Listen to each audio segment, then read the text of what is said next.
nagsisimula na po ang pagkagising at pagtindig ng sambayanang Pilipino.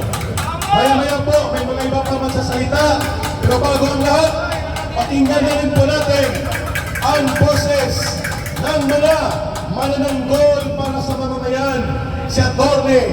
Manny Luna.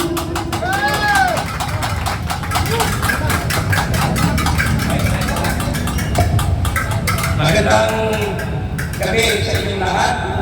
Bago ako dumating dito, may panawagan na ako sa ating mga mamayan na lumabas sa mga kalye, lumabas sa kanilang mga bahay at kondenahin ang korupsyon sa Pilipinas. Umabot na po sa strukturan ang korupsyon sa gobyerno.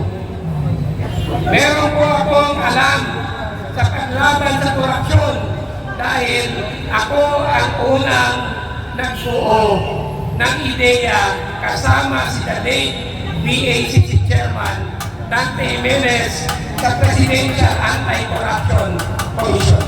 Isa ko ako sa mga unang na-appoint na commissioner ng Presidential Anti-Corruption Commission. Ako po si Commissioner Atty. Manny Luna.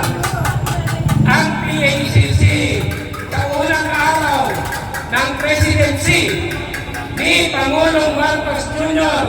ang unang opisina na inabolish niya. Bakit? Bakit mo i-abolish ang PACC? Merong pinaplano. Kaya ngayon, pilit niyang binubuhay ang sinasabi niyang independent commission. Ano? Pag-amin ba yan na mali ang ginawa niyang pag-abolish sa PACC? Yan ang tanong ng mga mamayan ng Pilipinas ngayon. Dahil suktulan na ang korupsyon, bakit sinasabi niya buhayin natin ang PACC? Hindi ba katangahan yan? Kalokohan yan? Diba? Bakit? Cover up yan para sa akin. Kapag nakaw na sila, Tatakpan nila ang mga mastermind. I-scapegoat nila ang mga ibang opisyal, district engineers, at contractor. Hindi natin sinasabi na hindi dapat managot itong mga taong to. Dapat managot sila dahil gumawa sila ng korupsyon at pandarambo. Pero dapat mas mapanagot ang mga kongresista at mga senador kung sila ay tiwali. Hindi natin sinasabi na lahat sila ay tiwali. Ang mga tiwaling magbabakas lamang at kongresista ang dapat managot sa pandarambong ng pondo ng bayan. Bakit ang Traycom pilit iniimbestiga ng kanilang sarili? Para ano? Congressman Abante, Congressman Ridon at iba, anong tatayin nyo dyan? Kundi cover up. Hindi cover up. Kaya huwag natin paniwalaan yung Traycom na yan. Hindi cover up. Ayaw nilang ibitahan, for example, si Santico. Bakit?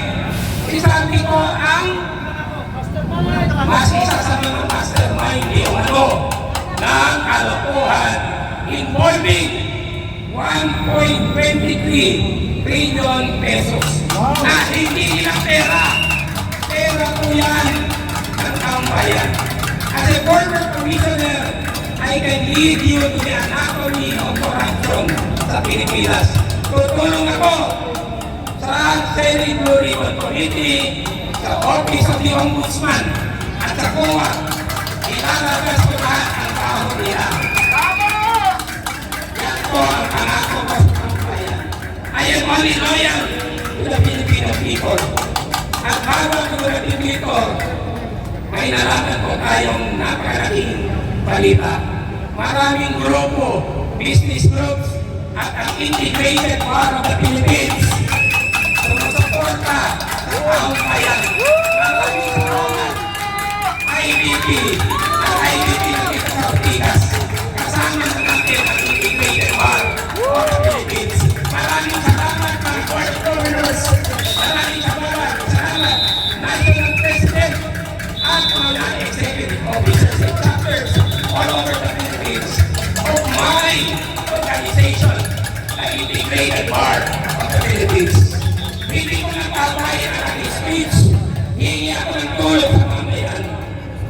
bigyan niyo ako ng informasyon. Ipapasa ko kay Eric Chase at sa mga kasama ko. Ipoprogram natin ang baho. Lista ng mga mambabatas na tiwali at gagamitin natin ang batas. Wala full force of the law against them. Dapat sila makulong. Dapat! Ang pera na ninakaw nila. Dapat! Maraming salamat po. Mabuhay siya, Korte! Mali! Luna! Ang tao! Ang bayan! Ngayon may lumalaban! Ang tao! Ang bayan! Ngayon may lumalaban! Isa pa, isa pa! Bayan! Bayan! Bayan ko! Bayan! Bayan! Bayan ko! Di pa tapos ang laban mo! Di pa tapos ang laban mo! Gobyernong magnanakaw! Labanan mo, itakwil mo. Labanan mo, itakwil mo. Mas masikla pa, bayan, bayan, bayan ko. Bayan, bayan, bayan ko. Di pa tapos ang laban mo. Di pa tapos ang laban mo. Gobyernong magnanakaw. Gobyernong magnanakaw. Labanan mo, itakwil mo. Labanan mo, itakwil mo. Bayang magiliw, menas ng sinahanan, alab ng puso, sa dibdib mo'y buhay. Lupang hinirang, tuyan ka ng magiting, sa manlulupig, di ka masisiin, sa lagat at bundok, sa simoy at sa langit mo'y bughaw. May nilalang tula at awit sa paglayang minamahal. Ang islap ng watawat mo'y tagumpay na nagdirinig. Ang bituin at araw niyang kailan magmali magdidilim. Lupa ng araw ng walhating pagsinta. Buhay ay langit sa piling mo. Aming ligaya na pag may mga api ang mamatay ng dahil sa'yo. Magandang hapon sa inyong lahat. Ako po ay isang missionary na nakatutok sa mga indigenous people sa buong bansa. Bagamat mag-isa lamang ako rito, ay nire-represent ko ang mga tribo, mga indigenous people sa Mindanao, sa Visayas, hanggang Luzon. Mga select syempre, pero kami ay we are in touch with everybody through Messenger, Facebook. Malaman ninyo na tayo, kami man, pagkat tahimik ay naninindigan. Kaya ako na lamang ang tagapagsalita para sa kanila sapagkat kailangan na po nila ng tulong at gutom na. At ngayon ay kailangan na natin manindigan. Ito ang aking maliit na panawagan bilang isang Indigenous Peoples Governance. Governance of the Treasury, kasama po ako sa Maharlika Treasure Keepers. Ngayon, PBBM, kayo naman ay nakaupo na rin.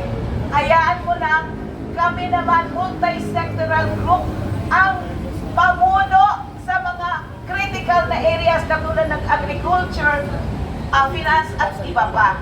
Kailangan na po naman na magpahinga na kayo at maupo na kayo sa isang wheelchair siguro. Kaya kung pwede lamang ay pakinggan nyo, ito ang aking pronouncement bilang head ng tribo. Ang kami ay gumagawa ng Dipino Gobyerno. Ano yan?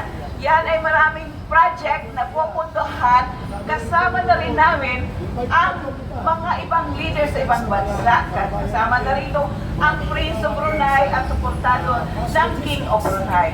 Bagamat hindi ba kami nag-uumpisa na todo, ay mangyari at panawagan ko sa mga abogado, total, nagpumirma ng military na ilang milyon na military. Ang sabi, it's time na gumalaw na, gumawa ng paraan para ang constitutional rights na ayon sa batas sa aming paninindigan. So ang akin ngayong pronouncement ay kailangan ng palitan ang, kung hindi man lahat, pero palitan na ang mga critical areas upang mabuti ang mangyari sa ating bayan.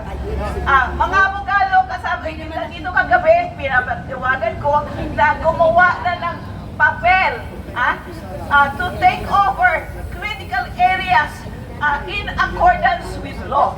Dapat kami bilang tribo, under Republic Act 8371, we have the rights of self-determination. Chapter 4, we also exercise right of self-governance, the same chapter. Kasama na rin dito ang international law, which is the guarantee of self-development. Kaya kami ay maninindigan, kasama ang tribong Maharlika all over the country, at mauna na siguro yung malapit dito, yung Rizal, halimbawa, ay kami ay gumagawa na ng paraan, tahimik na, at saka tayo ay mag-organisa na. Eric, kailangan sundan natin yung, yung military na ilang milyon yun. So bakit nanindigan na, nasa streets na, kaya tayo naman ay kailangan na tayo mag-organisa in accord with law. In accord with law. Ayon sa batas ang galaw namin. At kami ay may legal framework, both domestic and international law. Salamat sa lahat. Tayo yun naman siguro ay kakanta natin